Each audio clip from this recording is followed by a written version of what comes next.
And we are back here at TSF Entertainment. I got none other than the man himself. I am Retro CG. What's going on, bruh? I am Retro CG. What's up, brother? How are you today? I'm doing all right. Self, Good. I'm good. I'm good. It's Friday. We made it. We here. we here. And we are about to get into Power Book 2 Ghosts. Episode 306, Land of Lies. This is the first thoughts. We're just giving our thoughts. We don't go into it full detail. Retro, what you think of the episode? Well, this is an appropriate name for the episode, The Land of Lies. I mean, at this point, trust isn't think of the past at this point. So Yeah, we'll get into it, yo. We'll get into it. we'll definitely get into it. We're gonna hit y'all with this intro and we'll be right back.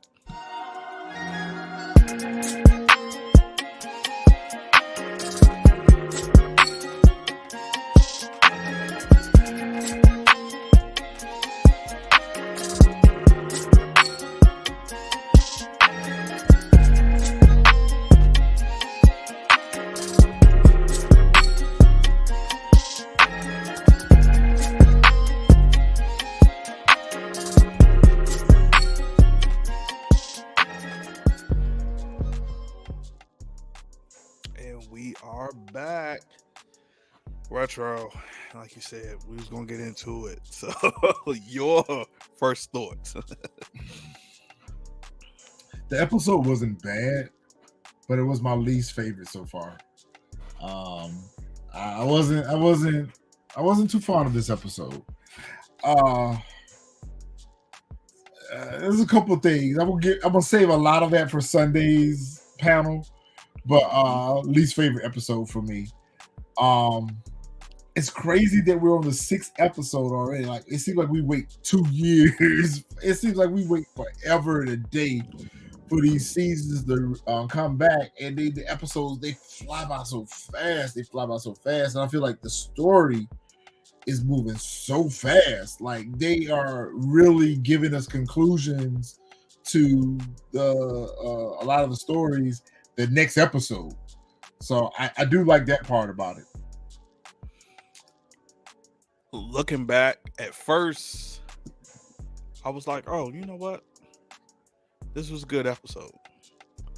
Then sitting here thinking about it, I'm inclined to agree with you. This was my least favorite, and I think it was because and I don't want to say maybe because of it wasn't necessarily no action. I think the episode had to happen, but at the same time, it was the least favorite because it was just like it was just to me it was like at least what 65 to 70% of the episode was Tariq. Yeah, Like that's all it was. It was just Tariq. Like we got the little, and then like the rest of what the 30% was. Lauren was in there for what 2 episodes. I mean not 2 episodes, 2 scenes. Then we had the Tahadas in there for like 3 or 4. It I agree with you. It probably is. I don't think they could do any. I hope they don't do anything worse than this episode. yeah. This was definitely a transition episode, transitioning us to the next story arc. Yeah. Um, and there's some things that they could have done with the writing to make this a better received episode for me. I received it. I get where they were trying to go with the episode, but at the same time, I feel like there were some things that they put in there that they just like they didn't do good fan service on. Like for instance, um, the funeral. Well, first of all, let's talk about the fact that Lorenzo is unalive, and Monet is at the morgue identifying him, and she's just standing there, robotic, cold. Like if you're trying to sell this grieving wife scenario, breathe. She could have shed a tear, cry, or something. And the fact that Blanca and Paz's nephew was there and they didn't have any engagement with her, any interaction with her, I found that to be unrealistic. the fact that Diana is not just crying her eyes out that her poppy is no longer here. Like they made it where Drew was the most bothered by it. Like I felt like Kane and Diana should have been the most affected by it, especially Diana.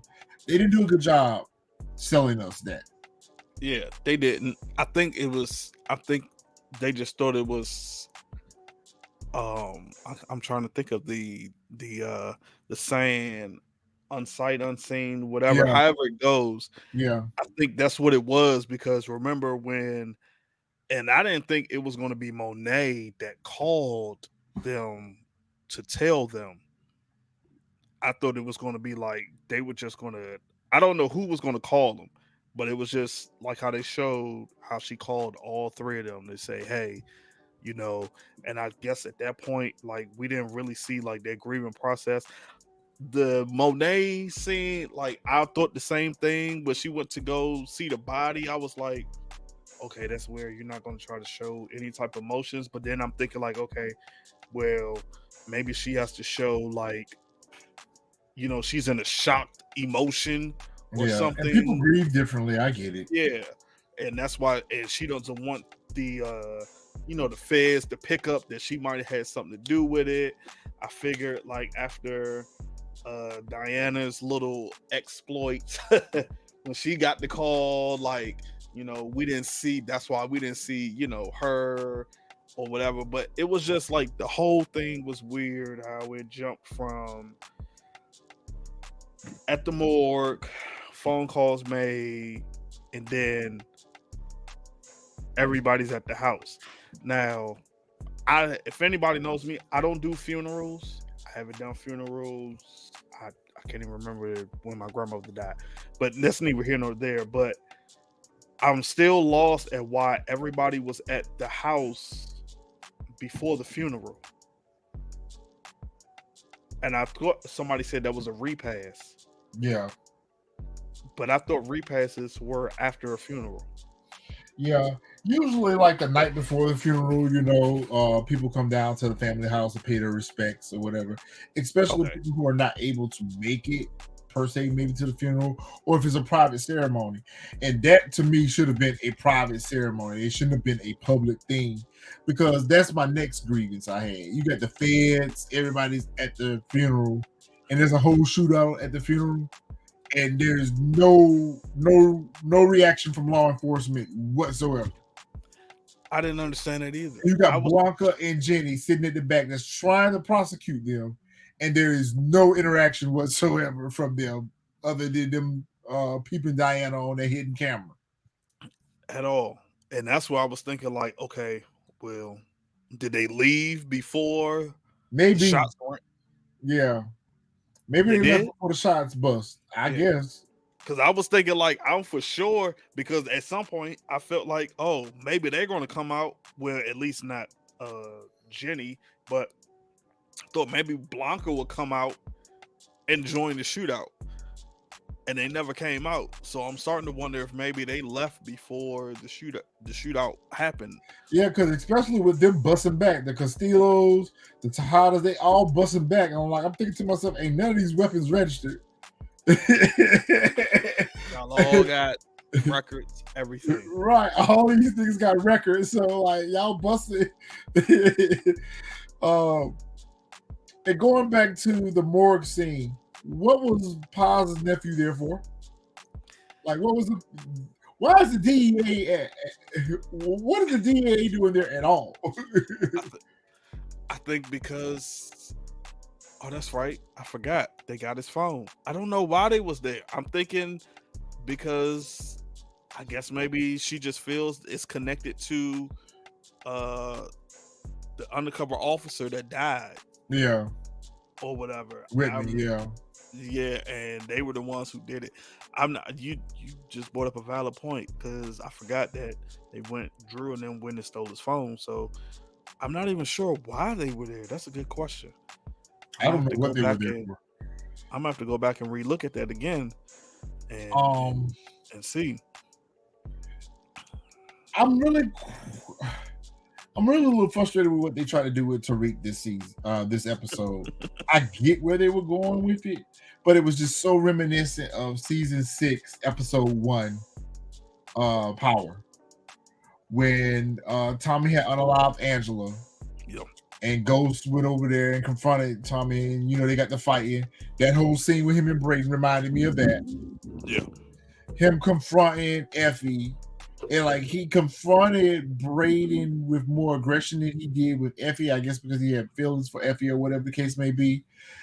I didn't understand the whole switching up the car thing until you explained it to me, so I kind of understood where he was going with that. Yeah, we'll speak on that on Sunday. I wish that they would have made him going to the grave site. I wish he would have talked to Raina and Ghost. I would have liked I him to went over to Ghost's grave and had a conversation with him too. I literally thought that's who he was going To to go see. speak to. Yeah. I didn't think it was going to be Raina, so I was actually shocked that that's who that was. Because I literally, in a sense, I had forgot all about Raina, and I forgot that she was buried next to, you know, James Fitzpatrick, their father, because during Power we barely even saw Raina that much, except for that season, 5 and 6, when she was digging into it. So that's who I thought he was going to talk to, Yeah. and I figured they was gonna have a little joint where they were like, how did you do it? Because I don't trust anybody now. So like, pops, how did you do it, etc. Whatever. That's what I would have loved. The same way I would have loved to see you. I would have loved to see Tariq talk to both of them, and that would have been very dope. Because at this point, he's in too deep at this point. And you see, but they haven't acknowledged, but you see where he's starting to see why his father didn't want him into life, Yep. why his father wanted to get out of life himself. Yep. Like, I need for them to make Tariq have a conversation with Ghost, even if it's at the grave. I need for Tariq to acknowledge the fact that might redeem him with me just a little bit.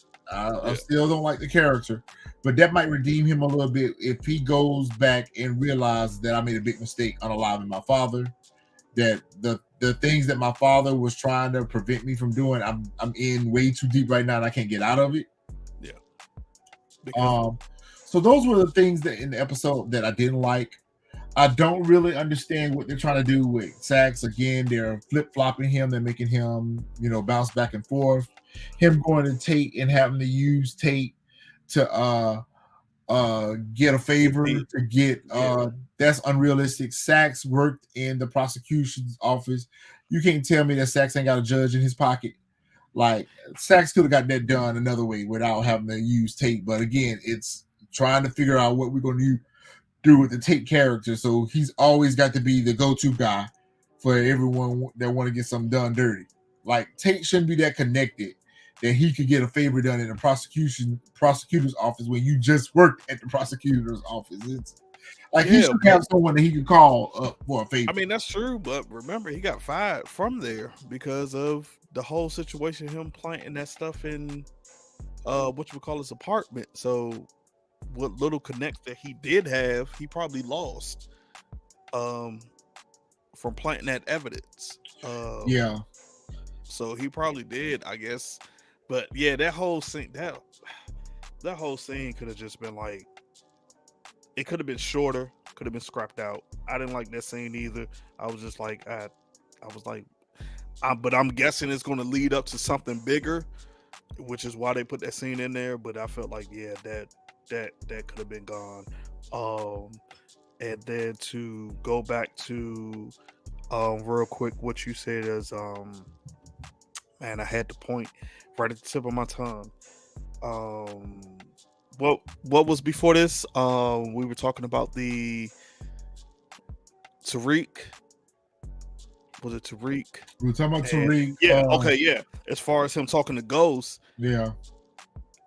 I'm still shocked that we have not seen him at some point, and you could correct me if I'm wrong, because I don't think I have, even season 1 or season 2, that we have seen Ghost like actually be a ghost. No, And we he's have. talking to him the same way how Monet walked in the house and she saw Lorenzo Yeah. sitting at the table. They at some point that needs to happen as well. It's Yeah. got to happen. Like I'm still shocked that that has not happened yet. The And that reason why, because there's still a lot of bad blood with Omari Hart in the show. yeah, So they're not using his voice. They're not using any flashbacks of him. They're not using anything of that because of that. But I feel like they still can convey that with Kanan. I think they can do it with Kanan. Because we've only seen Kanan come back and visit Tariq one time or maybe yeah, twice in Ghost. I think they could still convey that message with Kanan. Like Kanan come back and tell Tariq that you see, little nigga, this is what I was trying to show you or whatever.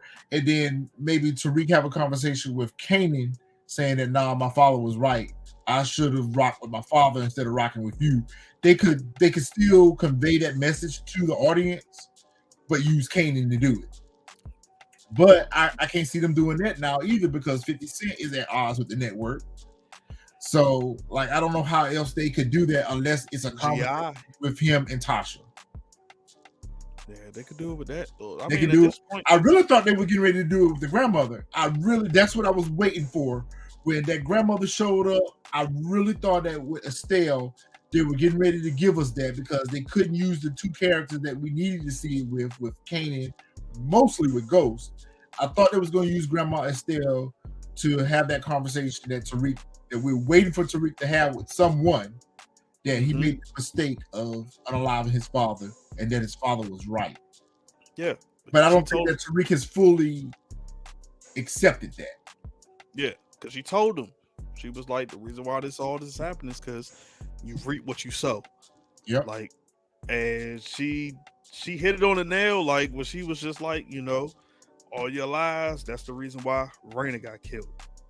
And I had forgot about that, and I was like, "Dang, you know what? That is why." And she was like, him trying to still cover up the whole thing. What happened with James A. Patrick, and she's like, "You're still lying."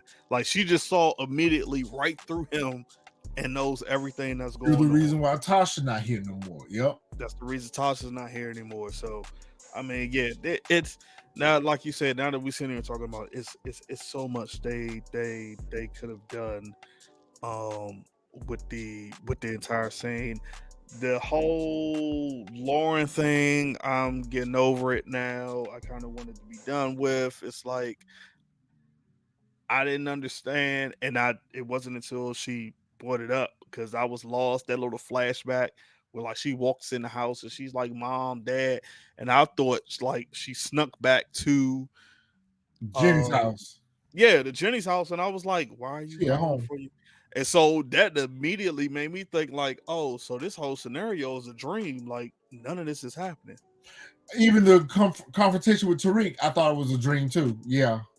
Yeah, Yeah. it made it seem like it was a dream, and I was like, "Why did y'all add that flashback? Y'all could have cut that out, and could have just had she woke up, Jenny comes in, and then Jenny tells her like, this is why I got the key to the crib. Like it was a waste of time. It's just, I I mean, need them to take Tariq's character development in a different direction where they're going because they are literally writing him as a younger version of Ghost. yep, And they're using the same storylines they did with Ghost with Tariq. Now he's at now he's going to have conflict with Effie and Brayden, just like Ghost had conflict with Tommy and Tasha. Sasha, yep. Like they're doing the same thing over again. Like, are you trying to paint the picture that Tariq, you're more like your father than you even know? That's Like how I felt, that's the especially only thing when, I can see. yeah, especially with what's her name, with Estelle at the grave site. That's literally how I felt. Like that's what they're trying to. Because remember, he had the turtleneck on like how Ghost used to They wear. dressing him like Ghost now. They was dressing him. So I felt like the way he acted towards Effie when they took that ride up to that whatchamacallit, I was like, okay, he's literally turning into Ghost the way he turned in when he tried to get into the Western building and he went at it I don't know why his mind slipping Brayden. me. Brayton. Yeah, it was just like, yo, How he he's put them out to business. You remember that episode? You remember that season in Power where Ghost tried to show up to Tommy's stash house and they wouldn't let him in. Yep. He ended I up was robbing them.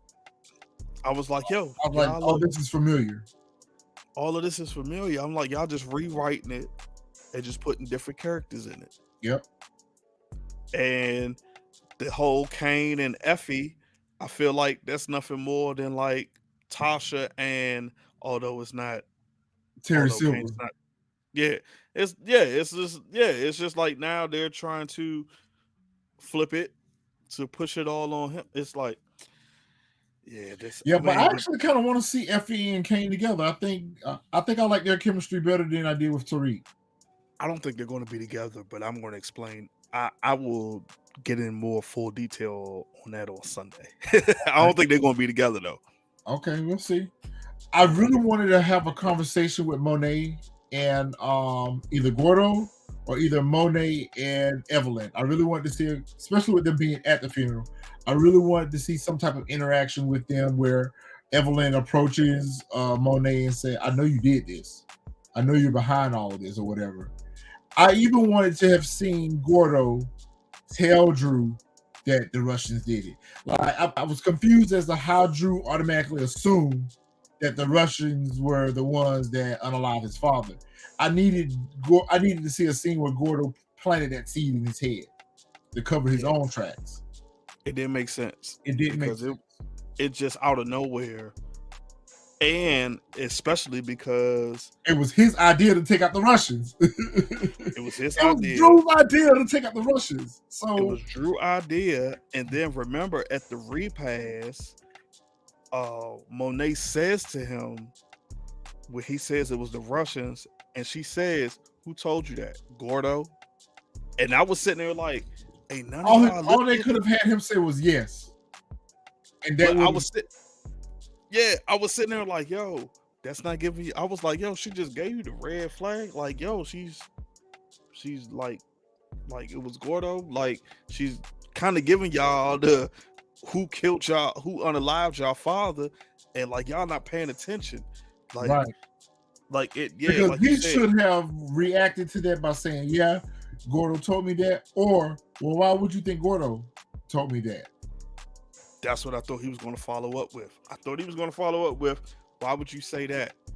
And it was just like, and then I'm also trying to figure out where is Kane going with this whole making this Lorenzo's insurance policy legit. Like I'm lost with that because now I'm trying to figure out. First off, I'm trying to figure out like how much money is it? How much money is it? Well, obviously it's probably like a couple of hundred, 1,000, maybe a couple 100K, maybe somewhere around 250, something like that. Because Braden said it wasn't enough for them to even invest it in the Western Holdings. They would have to add to it. But I'm like, okay, well, life insurance money is clean already. So, like, well, how do you clean life insurance money? But I guess Kane is trying to figure out a way to legitimize their. I really don't know where he's trying to go with that. I don't know. And then I'm also not liking how Monet is playing both Drew and Kane against each other. Yeah. But at the same time, I get it why she is, because she told him like, "Hey, you was keeping your father's secret from me." Like it's basically like she put him on alert. Like, I know that you knew he killed Zeke. Yeah. But I'm not going to outright say it. Yeah. So in other words, whatever you feeling over there, lose that energy. Yeah, and it was just like, yo, and she's telling him like, don't put 2 and 2 together, because when you do, you come out with 5. I didn't get that either, because it was just like, you're telling him. She was like, don't try to figure me out. That's why I think that's the whole purpose of giving him the whole life insurance thing, is to distract him and to ask him more questions that she want to answer. But we'll get into all that on Sunday. Overall, not a bad episode, but like I said, my least favorite. But I see where they're going with the writing. I'm just wondering how they're going to wrap up the season. What's going to be our cliffhanger? Because this whole Lauren thing, I thought they were going to drag out. That was going to be our cliffhanger. The whole breakup between Effie and Braden and Tariq was going to be our cliffhanger for the season. Now that that's happening right here in season 6, the next 4 episodes, like what we're going to get. Yeah. So, I mean, matter of fact, you know what? I'll save that. I'll save that for the entire review because I we'll kind of do got that. some thoughts on it. I got some thoughts on it right now. But yeah, I'm curious now to see how the rest of the season is going to play out because if I remember correctly, they're already renewed for season 4, I think. Yeah. So I don't know how this is going to play, and especially this whole situation with Noma and before we get out of here, I forgot the guy's name. Obi. Yeah, with Obi and him telling Tariq like you better not tell Noma, like that kind of it Yeah. kind of raised. I got thoughts on that, but I'll save it for Sunday. Yeah, that kind of raised my eyebrows because I'm like, okay, well, if you're doing that, what else are you doing on the side that you don't want Noma to know about? I got Like, thoughts about that. yeah, Got thoughts so about that. I mean, I don't know, but we'll be back on Sunday, Yep. 6 p.m. Eastern Standard Time with our thoughts, live review with the rest of the channel. Y'all make sure y'all drop it on in. Y'all make sure y'all like and subscribe because it's free. Make sure y'all drop y'all thoughts after this and let us know what y'all think in the comments. And we are TSF Entertainment. We will be back and we are out.